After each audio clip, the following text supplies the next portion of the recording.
এই বাচ্চা মেয়েটির জন্মদিনের অনুষ্ঠানে তার মা অদ্ভুত একটি চিঠি নিয়ে আসে। মেয়েটির মা কোনো কথা না বলেই তার স্বামীকে সেই চিঠিটাকে পড়তে দেয়। মহিলাটির স্বামী সেই চিঠিটাকে পড়ার পরে খুবই ভয় পেয়ে যায় এবং সে সেই চিঠিটাকে খেয়ে ফেলে। এরপরে লোকটি কোনো কথা না বলেই 10 তলার উপর থেকে ঝাঁপ দেয় এবং আত্মহত্যা করে।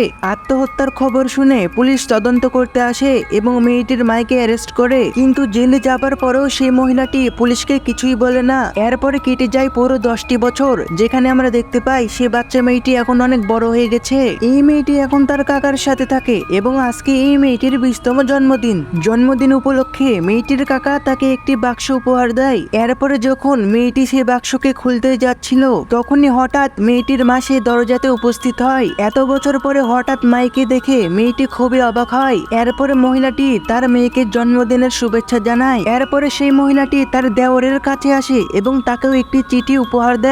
বাচ্চা মেয়েটি সেই চিঠিটাকে দেখার পরে মনে করে আজ থেকে ঠিক 10 বছর আগে তার বাবা এমন একটি চিঠি পড়ার পরে আত্মহত্যা করেছিল, আর আজকে মেয়েটির সামনে তার কাকাও এমন একটি চিঠি পড়ে ফেলে, যেটা পড়ার পরে মেয়েটির কাকাও তার বাবার মতন অদ্ভুত আচরণ করে এবং সামনে থাকা ফল কাটার চাকু দিয়ে সে আত্মহত্যা করে। এরপরে মেয়েটির মাকে দ্বিতীয়বার পুলিশে অ্যারেস্ট করে। জেলখানায় সেই মেয়েটি তার মাকে জিজ্ঞেস করে, আচ্ছা মা, সেই চিঠিটাতে এমন কি লেখা থাকতো? কিন্তু মেয়েটির মা তার মেয়ের কাছ থেকে এমন প্রশ্ন শুনে তার মেয়ের দিকে খুবই অদ্ভুতভাবে তাকিয়ে থাকে।